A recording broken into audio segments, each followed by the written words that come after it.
Before the backboard shattered and the paint belonged to him, there was a blueprint. A 7'1", 300-pound phenomenon forged from raw power, freakish agility, and a charisma that made him impossible to ignore. His name was Shaquille O'Neal. And I just closed my eyes and I said, God, please. I'm just holding one whole muscle, right? The rep ain't calling, like, rep, call it, shit, call it, like, call it. In your era, what was it like having to guard a guy like Shaq? Impossible.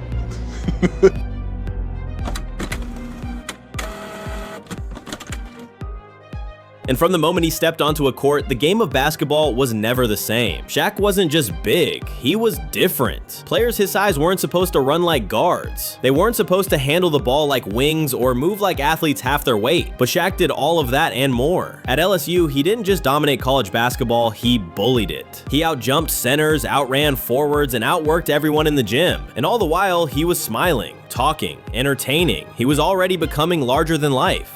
When the Orlando Magic selected him with the #1 overall pick in the 1992 NBA draft, the league took notice. Not just because of the stats or the highlights, but because of what he represented. A new kind of big man. Not a plodding post presence, but a thunderous, agile force of nature.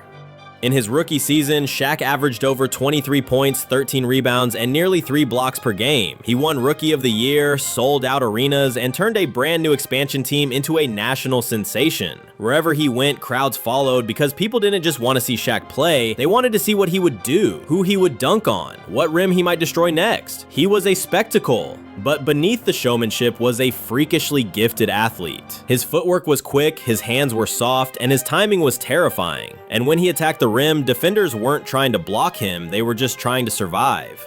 The NBA had never seen anything like him. He wasn't just a center, he was the center of attention. Young, fearless, and uncontainable. The league tried to prepare. Coaches made new schemes, teams drafted 7-footers just to have someone to throw at him. But it didn't matter. Because from day one, Shaq wasn't just trying to win games, he was trying to break the game. And piece by piece, he would. In an era where finesse and fundamentals ruled the paint, Shaquille O'Neal arrived like a wrecking ball.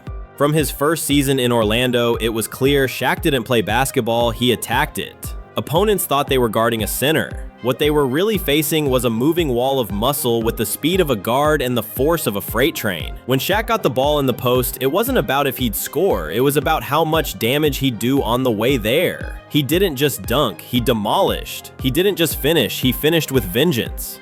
In 1993, during his rookie season, he did something that hadn't been seen in decades. He tore down the goal. Not just the rim, but the entire structure. A powerful dunk against the New Jersey Nets snapped the backboard support, causing the shot clock to crash to the floor. It was like something out of a movie. Then, just weeks later, he did it again, this time collapsing the entire stanchion in Phoenix. The league took notice, so did manufacturers. Reinforced backboards became a necessity. Shaq had literally changed the hardware of the NBA. But his destruction wasn't just physical, it was psychological. Centers who had ruled the paint for years suddenly looked small. Veterans feared getting dunked through. Young players weren't ready for the hits. Even elite defenders like David Robinson, Patrick Ewing, and Dikembe Mutombo found themselves overwhelmed. Double teams didn't slow him. Triple teams sometimes weren't enough.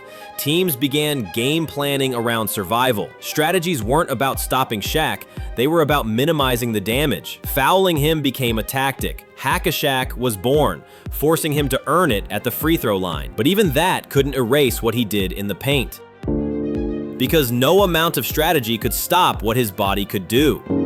The numbers were absurd. 29 points and 13 rebounds a night at his peak in Orlando. But the stats only told half the story. What Shaq brought was fear, a presence, the kind that made players think twice about driving the lane, the kind that made defenders hesitate and pay for it. Shaquille O'Neal didn't just shatter rims, he shattered expectations. He broke the rules of how a big man should move, think, and dominate. And he was only getting started. By the time the year 2000 arrived, Shaquille O'Neal wasn't just dominant, he was unstoppable. He had left Orlando for the bright lights of Los Angeles, and after a few seasons of falling short, everything aligned. A new coach, Phil Jackson, a rising superstar, Kobe Bryant, and in the middle of it all, Shaq, now in his prime, a force of nature that the league simply had no answer for.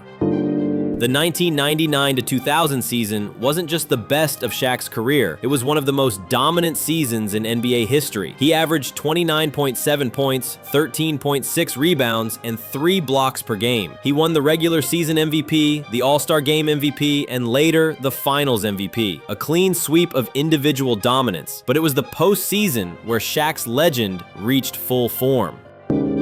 In the 2000 playoffs, he destroyed everything in his path. He bullied Sacramento, he buried Portland, and in the finals against Indiana, he averaged over 38 points and 16 rebounds per game. He wasn't just the best player on the court, he was the only one that truly mattered. That final series set the tone. The next 2 years followed the same script: dominance, power, and a sense of inevitability every time he stepped on the floor. In 2001, the Lakers lost just one playoff game. One. Shaq toyed with defenses. He averaged 30 points and 15 boards throughout the postseason. He bullied the Sixers in the finals, sending Dikembe Mutombo, a 4-time Defensive Player of the Year, spinning like a rag doll. Then came 2002, a third straight title, a third straight Finals MVP, something only Michael Jordan had done before. Shaq had entered a territory few athletes ever reach, where greatness becomes routine. It wasn't just stats, it was impact. Teams entered games already defeated. Coaches adjusted entire schemes around his presence. Opponents fouled him before he even touched the ball, hoping, praying he'd miss free throws. But the strategy never stopped the scoreboard from tilting in Shaq's favor. His dominance was more than physical. It was psychological. It was total. Between 2000 and 2002, Shaq wasn't just the best player in the world. He was the most feared, the most unstoppable, the center of a dynasty, literally and figuratively. And in those years, one truth became clear. If you had Shaq, you had the title. There are players you respect, players you admire, and then there are players you fear. Shaquille O'Neal lived in that last category. Not because he talked trash, though he could. Not because he played dirty, he didn't need to. You feared Shaq because once he had the ball in the paint, it was already too late. Opponents didn't guard Shaq, they braced for impact. Ask any center from that era, you didn't go into games thinking you could stop him. You tried to survive him. Double teams? Shaq would shrug them off like fly swatters. Triple teams? He'd kick it out to shooters or still muscle his way through. The only strategy that worked, even slightly, was to foul him. And that wasn't strategy, that was surrender. Thus came the infamous Hack-a-Shaq. Foul him early, foul him often. Send him to the line and hope he missed. But make no mistake, this wasn't defense, it was desperation. Because when you met Shaq at the rim, he brought all 300 pounds of himself with full momentum. Elbows up, eyes locked, and nothing but destruction on his mind. There were legends who feared that smoke. Patrick Ewing, David Robinson, Alonzo Mourning, even Tim Duncan, as skilled as he was, struggled to handle the sheer force. And then there was Dikembe Mutombo, a 4-time Defensive Player of the Year who in the 2001 finals tried everything. Shaq averaged 33 points and 15 rebounds over him, and Mutombo, known for wagging his finger after blocks, had nothing left to wag. Shaq made grown men second-guess their careers. Coaches would put in backup bigs just to burn fouls and take hits. He was a one-man war, and he didn't need to talk about it. The bruises said enough. But fear wasn't just physical, it was mental. Shaq got in your head. He'd dunk on you, scream in your face, and smile while doing it. He was charisma wrapped in chaos. If you backed down, he smelled it. If you challenged him, he welcomed it. But no one wanted that challenge. Not really. Even now, when you hear NBA legends talk about the toughest players they faced, Shaq's name isn't just mentioned, it's respected, revered, sometimes whispered. Because Shaquille O'Neal didn't just dominate, he imposed fear. He made the strongest men feel small, and he did it with a grin. Shaquille O'Neal's stats were staggering. Over 28,000 points, 13 All-Star appearances, 4 NBA championships, 3 Finals MVPs, but to truly understand his greatness, you have to go beyond the numbers.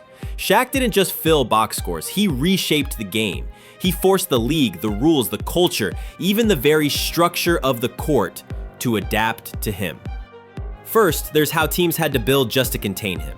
Franchises drafted big men not because they fit a system, but because they needed someone, anyone, who could stand between them and Shaq. Backup centers existed almost solely to take fouls. Coaching staffs built entire defensive schemes around trying to slow him down for even a few possessions. He wasn't part of the game plan, he was the game plan. Then there's the literal infrastructure. Shaq broke rims. Not metaphorically, physically. Backboards had to be redesigned, reinforced, because the league had never seen a human that big move that explosively. He dunked with the force of a car crash.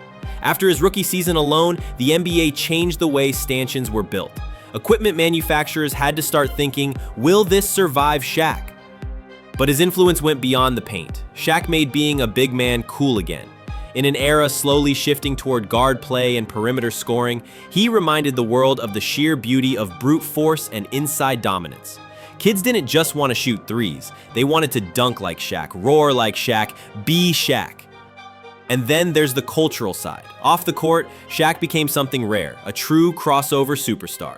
He wasn't just an athlete, he was a personality, an entertainer, a brand. He dropped rap albums, starred in movies, made commercials iconic. He wasn't afraid to be goofy, to be larger than life, because he was larger than life, and still, every night he showed up and dominated.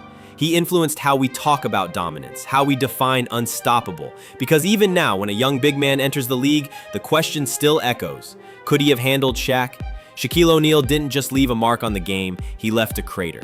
The stats are historic, the moments are unforgettable, but the influence, it's permanent. Years have passed since Shaquille O'Neal last laced up a pair of sneakers in an NBA game, but his shadow still stretches across the hardwood.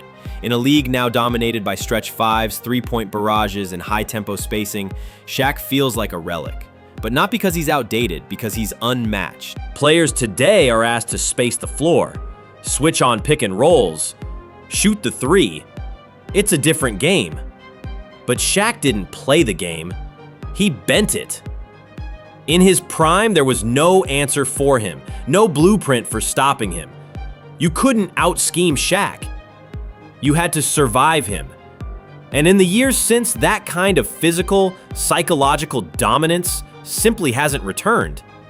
The game evolved, yes, but part of that evolution was because of him.